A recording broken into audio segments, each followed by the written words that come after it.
Hello, YouTubers. Again, this is Will Bodie, back to your screens.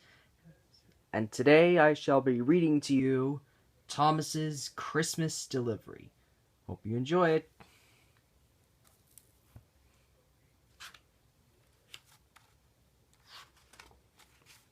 Puff, puff, beep, beep.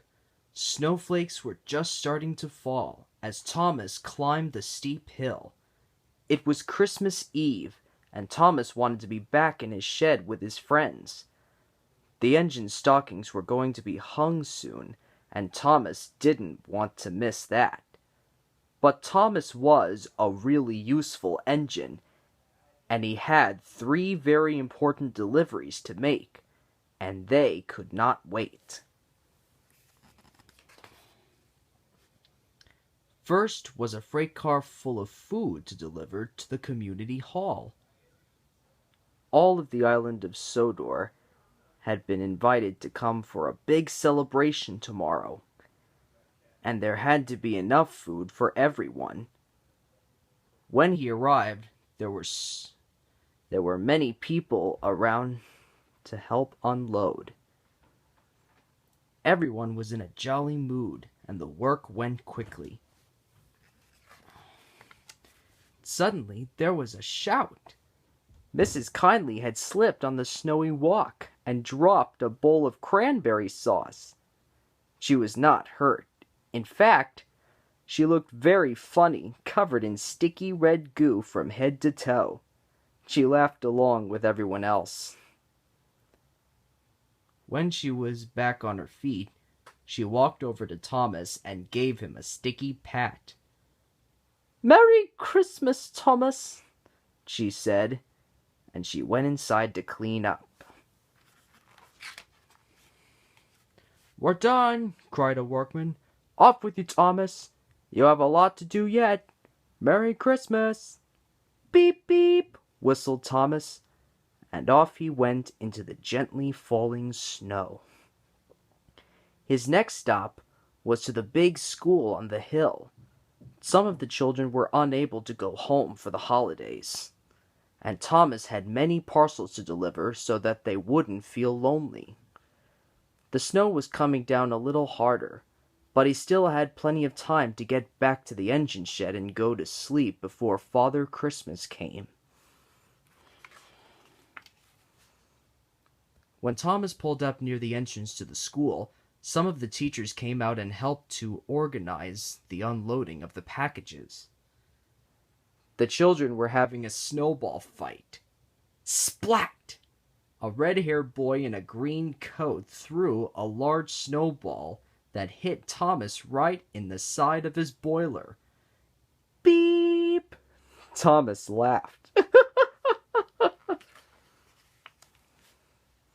Everyone was helping to unload Thomas now, and he waited until the red-haired boy was standing right beside him.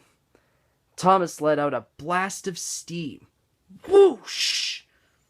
The steam loosened the snow on Thomas's roof, which slid off and landed right on the red-haired boy's head. "You got me, Thomas," laughed the boy. Soon he was off again. This delivery was the most important of all. Thomas had presents to bring to the children's hospital in Vickerstown. All of the children were counting on Thomas to make sure that their Christmas was a happy one.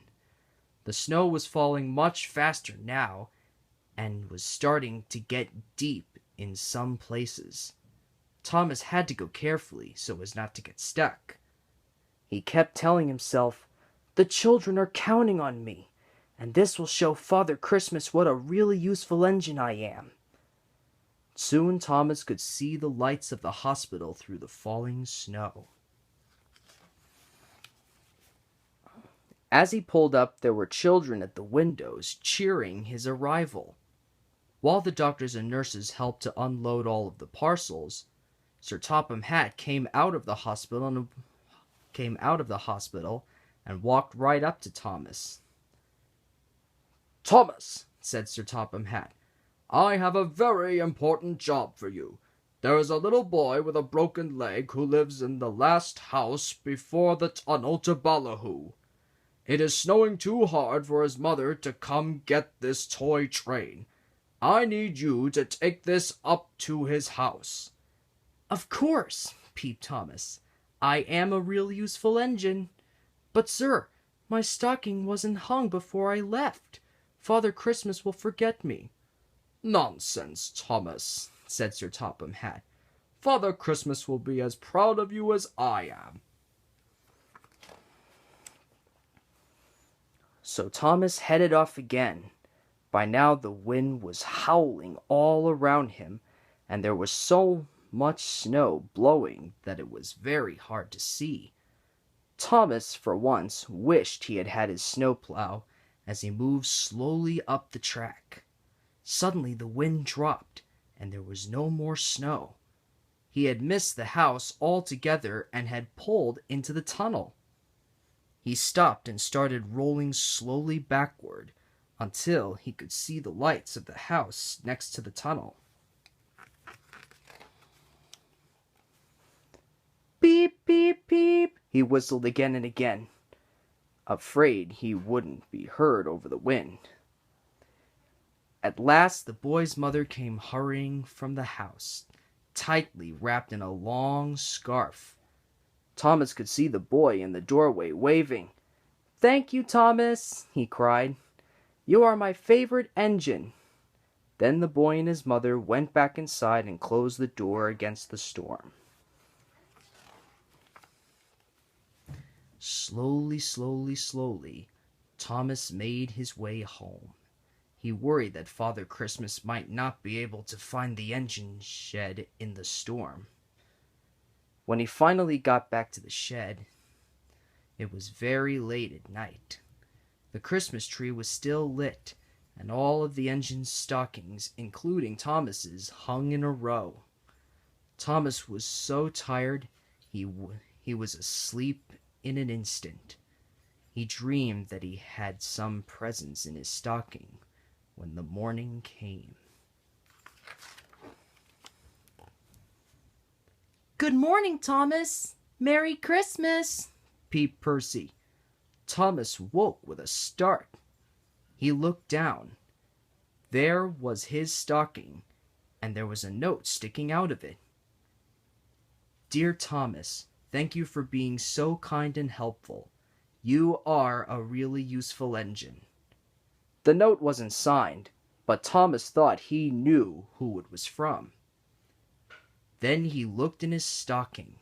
It was full to the top of the very thing he wanted most: coal.